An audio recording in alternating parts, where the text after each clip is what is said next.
अब भारत की ऊर्जा जरूरत भी थोड़ी सी जान लीजिए, और भारत के इस समय टॉप थर्ड में वेनेजुएला जो पहुंचा है, इससे पहले कौन था ये जान लीजिए, और ये भी जानिए कि भारत की पर डे ऊर्जा आवश्यकता कितनी है। इन सबको समझते हुए एक एक करके आगे चलते हैं। तो सबसे पहले समझते हैं भारत की वर्तमान में ऊर्जा की आवश्यकता 5.8 मिलियन बैरल पर डे है। यह कितना हुआ? लगभग 58 लाख बैरल तेल जो है वो हम हर दिन चाहते हैं कि हमें पहुंचे। अब हम चूंकि 90% तेल इंपोर्ट करते हैं, तो 90% इंपोर्ट करते हैं यानी कि 5 मिलियन बैरल पर डे का हमारा इंपोर्ट है। तो 5 मिलियन बैरल का जो हमारा पर डे का इंपोर्ट है, इसमें सबसे बड़ा स्टेक होल्डर कौन है? तो यह मैं आपको बताता हूं, और साथ में मैं आपको यह भी बताता हूं कि हमारी जो आज की ऊर्जा आवश्यकता है, भारत जिस तेजी से बढ़ रहा है अर्थव्यवस्था में, जैसे हम बढ़ते जा रहे हैं, ये ऊर्जा आवश्यकता 2030 तक 1 मिलियन बैरल बढ़ जाएगी। यानी कि आज 58 लाख बैरल पर डे हमारी आवश्यकता है, ये 68 लाख बैरल पर डे हो जाएगी 2030 तक। ये आंकड़ा है, और आगे आगे और बढ़ती जाएगी। 8 मिलियन 2035 तक हो जाएगी, 9.1 मिलियन 2050 तक हो जाएगी। और भारत ऑयल पर ही निर्भर कंट्री है, इसलिए इसको और ज्यादा तेल हमेशा खरीदने की जरूरत बनी रहेगी। ऐसे में हमारे पास कौन कौन स्ट्रेटेजिक रूप से उपलब्ध हैं? तो देखिए, शुरुआत में अगर हम बात करें फरवरी 2026 तक के जो आंकड़े थे, उसमें हमारी ऑयल की जो सबसे बड़ी आवश्यकता पूर्ति कर रहा था वो रूस था, 22% हमारे कुल ऑयल इंपोर्ट की। उसके बाद सऊदी था 21% ऑयल इंपोर्ट की। फिर इराक था 20% ऑयल इंपोर्ट की आवश्यकता पूरी करने वाला। फिर क्या हुआ? फिर युद्ध हो गया। यूएई जो खड़ा था वो खड़ा था चौथे नंबर पर, 10% ऊर्जा की आवश्यकता पूर्ति कर रहा था। युद्ध शुरू हुआ तो स्टेट ऑफ हॉर्मुज बंद हो गया। स्टेट ऑफ हॉर्मुज बंद हुआ तो फिर समीकरण बदली तो वेनेजुएला पिक्चर में आ गया। वेनेजुएला पिक्चर में कितना बड़ा आया, मैं आपको डेटा दिखाता हूं। पहले जो रूस नंबर 1 पर खड़ा था वो अभी भी खड़ा है। नंबर 2 पर यूएई चला आया, सऊदी पिछड़ गया, सऊदी नंबर 4 पर चला गया। अब यह कैसे हुआ? आपको याद है कुछ दिनों पहले यूएई ने ओपेक से बाहर निकलने का कहा था कि मैं उस गठबंधन से बाहर निकल रहा हूं जिसमें तेल पैदा करने की लिमिट सेट कर रखी थी। असल में Organization of Petroleum Exporting Countries का एक समूह था जिसको सऊदी लीड करता था। उसमें यूएई को कहा हुआ था कि तुम 3 मिलियन बैरल पर डे ही तेल जमीन से निकालोगे। यूएई ने कहा कि मैं जब ज्यादा बेच सकता हूं तो मैं क्यों ना बेचूं। तो यूएई ने अपना ओपेक से बाहर निकलने का रास्ता बनाया, और अभी जब से ये हॉर्मुज बंद हुआ है तो फुजरा पोर्ट के लिए उन लोगों ने, जो कि स्टेट ऑफ हॉर्मुज से बाहर निकल करके अरब सागर की तरफ है, वहां से तेल बेचना शुरू किया हुआ है। तो भारत की आज की जो ऊर्जा आवश्यकता है ना, वो बड़ी मात्रा में यूएई के थ्रू पूरी हो रही है, क्योंकि सऊदी का जो तेल है वो यांगबू पोर्ट से होकर के आ रहा है, लाइन से होकर के आ रहा है, तो वो हमारे लिए महंगा भी पड़ रहा है और देरी में भी पड़ रहा है।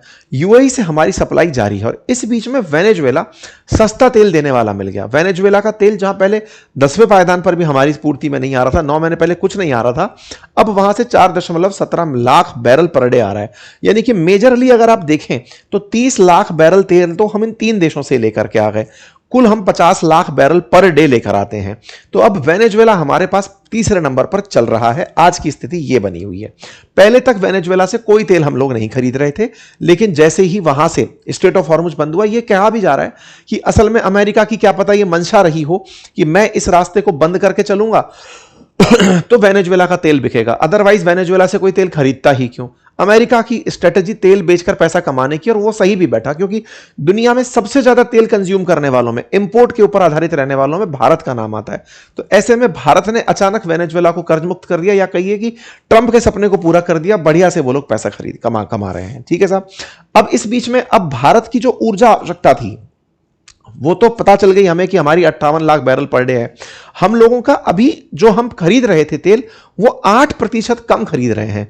क्यों कम खरीद रहे हैं? क्योंकि हमारे पास सप्लायर थोड़े कम पड़ रहे हैं। इसीलिए आप जो तेल का क्राइसिस देख रहे हैं, जब हमारे कुल तेल खरीद में अगर 8% हिल रहा है, इसलिए थोड़ी थोड़ी सप्लाई की जगह पर आपको क्वेश्चन सुनने को मिल रहे हैं। हमारी ऊर्जा खरीदनी थी 52 लाख बैरल प्रतिदिन, अभी सप्लाई हो रही है 49 लाख बैरल प्रतिदिन। 8% का अंतराल पड़ा हुआ है, जिस वजह से आप ये सारी चीजें होते देख रहे हैं। ठीक है। इसी के चलते इन्होंने कहा कि जल्दी ही वेनेजुएला के राष्ट्रपति भारत आ रहे हैं, और वो भारत के साथ में और कुछ डील करेंगे, क्योंकि अमेरिका ने हर महीने $5 बिलियन का तेल बेचने का निर्धारण किया है वेनेजुएला से। ये सरगई गोर का मतलब आने से पहले पता था। अब सवाल यह है कि साहब जब आप आए तो क्या आपके दिमाग में अरागची की यात्रा भी थी? देखिए, अमेरिका के साथ यह बड़ा स्पष्ट है कि वो युद्ध में हमेशा लाभ कमाता है। दुनिया परेशान है स्ट्रेट ऑफ हॉर्मुज बंद होने से, अमेरिका नहीं। अमेरिका तो तेल का भंडार रख के बैठा है, वो चाहता है कि उसका भी तेल बिके, और वेनेजुएला का जो कि कंट्रोल उसने ले रखा है उसका भी तेल बिके। यहां पर अगर कयास निकालते हैं कि अरागची से बातचीत करने के लिए, अरागची आए थे ब्रिक्स बैठक के लिए, रूबियो आ रहे हैं भारत में क्वाड बैठक के लिए, लेकिन अल्टीमेटली व्यापार करने के लिए इनका असल उद्देश्य था, जिसके चलते ये यहां पर आए हुए हैं। ठीक है साहब, ये होकर के बात निकल कर आई रूबियो के आने से। अच्छा, अब यहां पर एक पॉइंट और निकल कर आता है, और वो पॉइंट निकल कर आता है भारत में इनकी जो यात्रा हुई मार्को रूबियो की, वो कोलकाता यात्रा के मायने क्या थे, अब उसको समझिए। देखिए, आते ही आप कोलकाता गए, और कोलकाता में आप गए मदर टेरेसा के लिए जो मिशनरीज बनी हुई हैं, उनकी यात्रा पर गए। तो मदर टेरेसा के मिशनरी पर जब आपका जाना हुआ तो यहां से काफी सारे प्रश्न खड़े हुए। क्या प्रश्न खड़े हुए कि साहब आप अचानक वहां क्यों पहुंचे? मतलब पहली यात्रा की प्रायोरिटी, जब पूरा मीडिया आपको कवरेज करने लगा हुआ है, कोलकाता क्यों चुना? कोलकाता इसलिए कि मैं देख के आना चाहता हूं, मेरा कोई प्रेम है? नहीं। अब उसकी कहानी सुनो। असल में क्या है ना, भारत ने बीते कुछ दिनों में धर्मांतरण की बहुत सी घटनाएं देखी हैं। धर्मांतरण कैसे? हमारे देश के अंदर जो जाति का प्रभाव रहा, जाति की कुप्रथा रही, जाति के अंदर जो ऊंच नीच की भावना रही, उसमें यह हुआ कि कुछ ईसाई मिशनरीज ने जातियों में जो हाशिए पर थे, या एससी के अंदर या एसटी के अंदर जिन लोगों को जाति के छुआछूत के इन प्रभावों ने, समाज की कुरीतियों ने प्रभावित किया हुआ था, उन्हें बरगलाकर धर्मांतरण करने का कार्यक्रम हो रहा था। इन ईसाई मिशनरीज के ऊपर लगातार सवाल खड़े हो रहे थे कि ये पैसे के दम पर लोगों को ये कहकर के कि ईसाई धर्म अपनाओगे तो वहां पर कोई छुआछूत और ऊंच नीच का भाव नहीं रहेगा। ये ईसाई मिशनरीज भारत में स्वास्थ्य का लाभ देने के नाम पर, पैसा देने के नाम पर, एजुकेशन देने के नाम पर लोगों को बरगलाकर धर्मांतरण करवा रही हैं। इस तरह से भारत के अंदर धर्मांतरण की काफी सुर्खियां आ रही थी। इसमें जब जिम्मेदारी पता चली कि ये पैसा कहां से आता है इन लोगों के पास, मतलब इस काम को करने के लिए, तो चर्चा निकल कर आई कि इन मिशनरीज को, ईसाई मिशनरीज को विदेशों से फंडिंग मिलती है। विदेशों से फंडिंग मिलती है तो भारत में क्या फंडिंग को कंट्रोल या रेगुलेट नहीं किया जाता? का किया जाता है। भारत में जो एनजीओज हैं, नॉन गवर्नमेंटल ऑर्गेनाइजेशंस, उन एनजीओज को विदेशी फंडिंग मिलने के लिए एक एफसीआरए नाम का लाइसेंस लेना होता है, मतलब परमिशन लेनी होती है। फॉरेन कंट्रीब्यूशन के लिए रेगुलेशन एक्ट बना हुआ है। उस एफसीआरए कानून में यह प्रावधान है कि अगर आप कहीं से भी फंडिंग ले रहे हैं तो उस फंडिंग का कहां इस्तेमाल करेंगे, सरकार उसे जांच सकती है। लेकिन अब भारत सरकार को जब यह जानकारी लगी तो उन्होंने कुछ स्ट्रिक्ट कदम इस एफसीआरए एक्ट में डालने का निर्णय किया। पिछले साल भी इस एफसीआरए एक्ट में अमेंडमेंट की चर्चा चलना शुरू हुई। तय यह हुआ कि एफसीआरए एक्ट में यह डाल दिया जाए कि यदि कोई एनजीओ विदेशों से पैसा पा करके देश में कोई ऐसी गतिविधि कर रहा है या फिर उस पैसे का दुरुपयोग कर रहा है देश को बरगलाने में, बिगाड़ने में, क्योंकि बहुत सी ऐसी स्थितियां निकल कर आती थी कि भारत पाकिस्तान के रिश्ते को बिगाड़ने में भी इन इन एनजीओ का हाथ था। तो बोले अगर ऐसा कुछ करता हुआ पाया जाता है तो उस कानून में यह उपबंध डाला जाएगा कि ऐसी मिशनरीज को या ऐसे संस्थानों को, एनजीओ को, उनकी सारी की सारी प्रॉपर्टी को कन्फेसिकेट कर दिया जाएगा, इकट्ठा कर लिया जाएगा और सरकार उस पर कब्जा कर लेगी और फिर उनकी कुर्की करेगी, औने पौने दामों में बेचेगी। अच्छा, ईसाई मिशनरीज जो भारत में चल रही हैं, ये बहुत सारे कॉलेजेस, स्कूल्स, अस्पताल ये भी चलाती हैं।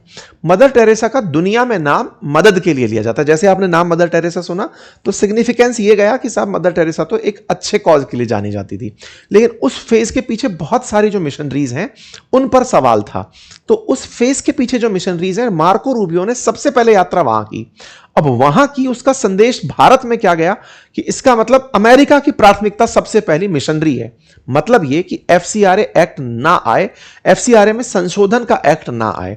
संशोधन एक्ट पिछली बार जब आ रहा था सदन के अंदर, अभी मानसून सत्र में उस एक्ट के आने की चर्चाएं थी। पिछली बार जब आ रहा था ना तो देश में बहुत सारा विरोध हुआ था उसका कि सरकार ऐसा करके अपने विरोध में एनजीओ जो काम कर रहे हैं उनको रोकना चाहती है, तमाम प्रकार की बातें, मानवाधिकार वगैरह सब जोड़ जाड़ के उसका विरोध होना शुरू हुआ था। तो ऐसे में अभी इस FCRA एक्ट पर सरकार कोई एक्शन ना ले, यानी उसमें अमेंडमेंट ना करे, इसे उस तरह से देखा जा रहा है। अब आप पूछेंगे ये क्यों? क्योंकि इस तरह की हेडलाइन है कि threats to Christian missionaries work in India. भारत के अंदर पिछले महीने ही ये न्यूज छपी कि भारत में जो ईसाई मिशनरी हैं उनके ऊपर थ्रेट है कि कहीं फंडिंग बंद हो गई तो वो सब बंद हो जाएंगी। और इस तरह की जो बातें हैं ये अब अमेरिका में हो रही हैं। अमेरिका के अंदर एक क्रिस स्मिथ नाम से एक रिप्रेजेंटेटिव है न्यू जर्सी के, यूएस के अंदर एक सांसद हैं।